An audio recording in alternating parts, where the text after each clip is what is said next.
Hi everyone, and welcome to the June Get Moving, Get Rewarded Challenge. Thank you for everybody who's signed up so far. I'm so excited for this month. The challenge is a daily 10-minute no equipment workout. Each day there will be a new 10-minute workout to follow.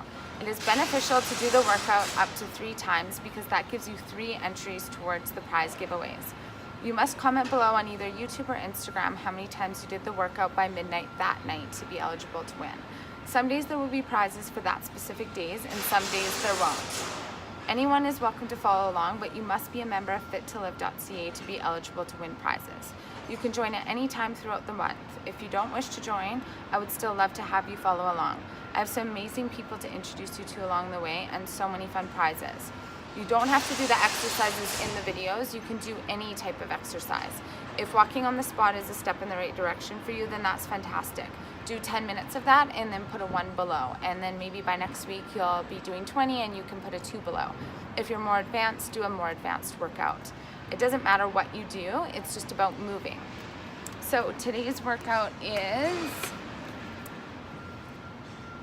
this. We're gonna do kickbacks, glute squats, abductor lunges, speed skaters, frog pumps, kneeling thrusts, lying side raises, fire hydrants, bum tucks, and alternating lunges. I'm going to be explaining proper form and the reason why we do those types of exercises throughout the video. If you just want to follow along and you're not as concerned about form, then just turn me off and turn your music on. Okay, let's begin. Today's workout is 10 exercises for 1 minute each. The first exercise is a warm-up and engagement exercise, and it's called kickbacks. 2 things you want to make sure of when doing this exercise. The first is you want to make sure your core is pulled in and engaged because this is going to help with balance as well as taking pressure off of your lower back. The second thing you want to make sure you're doing is to be lifting backwards and really squeezing with your glute muscle. It's so easy to do this movement with your lower back instead, and that's why you want to avoid tilting your hips because that's going to engage your lower back instead of your glutes. You can place your hands on your glutes to really help encourage that activation, which you can see me doing here. The reason glute engagement is so important is because we spend so much of our time sitting, whether it's at home, at work, driving, or whatever. Because of this, many of us have a tilted forward pelvis, which you can see on me as well. This movement may not seem hard to do, but it's really hard to do right.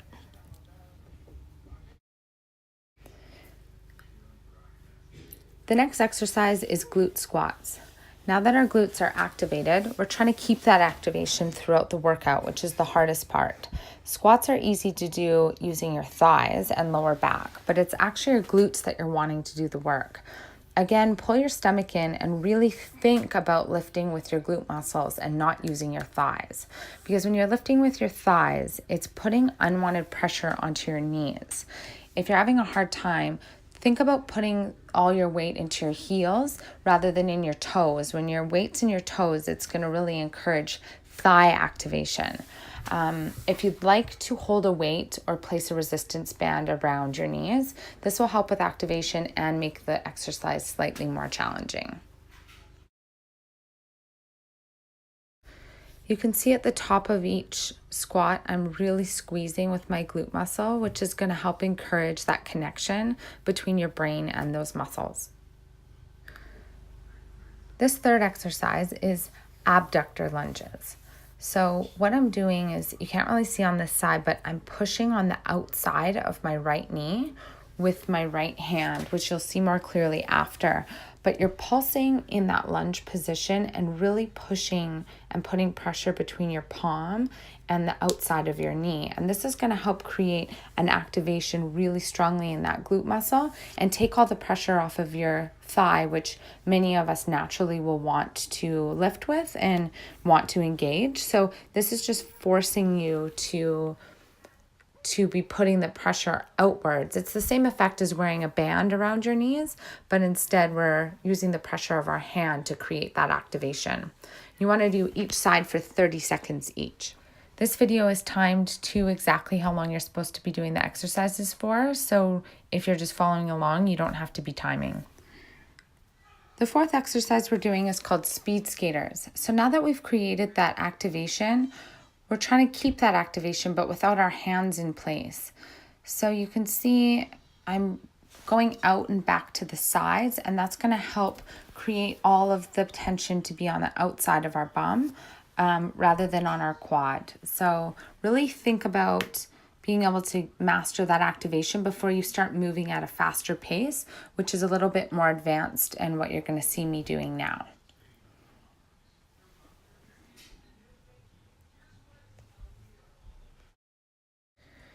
If you're having a hard time balancing with this movement, it's because your core isn't engaged. So just remember, pull that core in and really engage it, and then you'll find your balance comes much easier.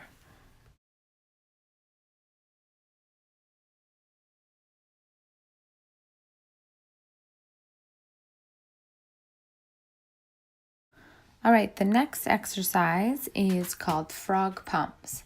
So you're placing your feet together, soles together, and you're lifting with your glute muscles again. So this is always all about the glutes today. So you're really squeezing up with those glute muscles. And by putting your feet together, you're gonna prevent your hamstrings from working. Now, the important thing with this exercise is to curl your tailbone under when you're lifting. If you're gonna be lifting with your tailbone out, you're going to be lifting with your lower back, which is what we're trying to avoid throughout this entire workout. You can see I've actually looked forward and made a tilt or a curve in my spine. This actually really helps with activation. For those of you who can't get it with their head back, try pulling your head forward and see if that really helps put the focal point on your glutes. Exercise 6 is kneeling thrusts. So again, you can be doing this exercise very easily using your thighs, but it takes a lot of focus to make sure that you're lifting with your glute muscles. So you can see I've placed my hands on my glutes to really encourage activation there.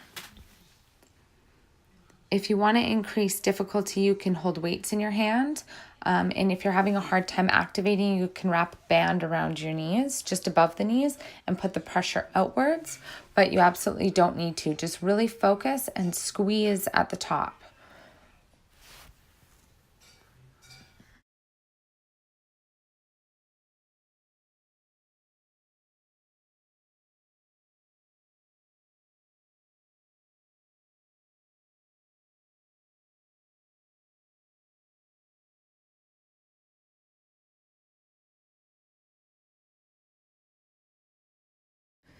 All right, exercise 7 is called lying side leg raises. So the trick with this one is you don't want to be tilted too far forward, or you're going to feel this in your lower back. And you don't want to be tilted too far back, or you're going to feel it in your quad and hip flexor. You want to make sure you're really perfectly on your side. You're supporting yourself with your opposite hand and really thinking about that glute muscle and really squeezing and engaging there. After 30 seconds, switch and do the other side. To make this harder, don't let your leg go down all the way. Keep resistance the entire time and squeeze at the top for 1 or 2 seconds. You could also add a ankle weight to make it harder, or a band.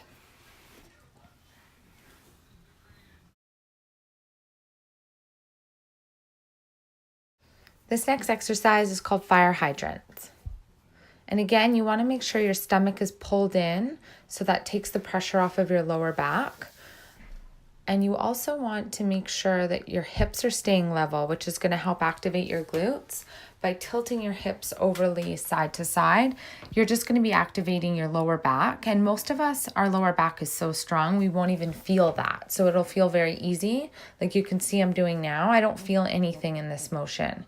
But it takes a lot of focus and effort to make sure I don't use my lower back and I'm using just my glute muscles. Remember, when your lower back is engaged, your glutes won't be typically. And when your glutes are engaged, your lower back is protected. So remember that.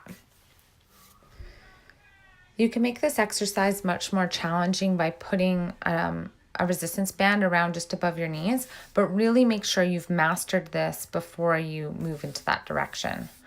Okay, this next exercise is called bum tucks. Again, I could do this motion very, very easily, and it could be a very easy movement if done incorrectly. But what I'm trying to get you to do is pull your spine around using your glute muscles. So this motion is coming from my glutes, and you can actually see them activated just below my short line. What you don't want to do is just move up and down with your spine. It's actually using the glutes to pull your spine up and down.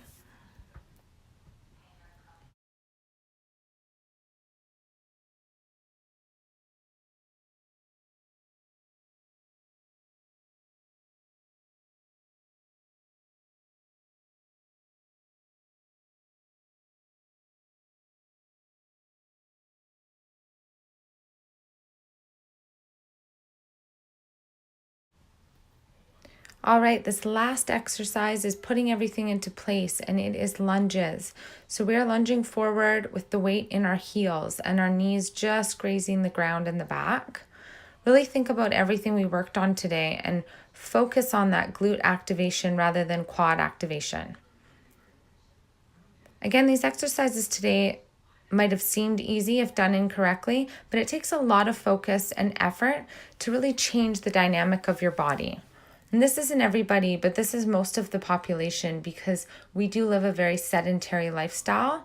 So everything about today was just about activating those glutes and core versus keeping our quads and lower back activated, because typically our quads and our lower back are a team, and our glutes and our abs are a team, and we're wanting to strengthen our glutes and our abs, and just helps with knee pain and joint pain. So this isn't included in the 10 minutes, but I'm going to show you a really good stretch for opening up our thighs and stretching our thighs and hips, opening up our hips. So you can see I'm really squeezing my left glute to get that opening. If you squeeze an opposing muscle, so the opposite of the glutes or the bum is going to be the hip flexor, because they're on each side of each other. So when you squeeze that glute muscle, it's going to signal to your hip flexor to relax. That's how the muscles communicate with each other. So really make sure in this stretch that you're squeezing the glutes so that the hip flexors can really open up.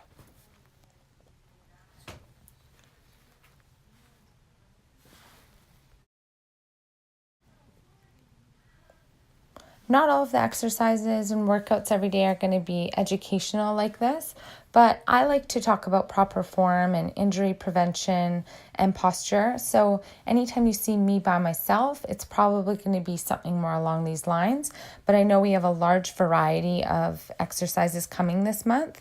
So I'd love your feedback. If you'd like to learn this type of exercise, then please let me know below. Or if you'd like to see anything different, please let me know that too, because I am just day by day, I'm wanting to make this challenge the best I can for you. So all your feedback is very much appreciated. Thanks so much for following along today, and I hope you enjoyed the first video of the Get Moving, Get Rewarded challenge.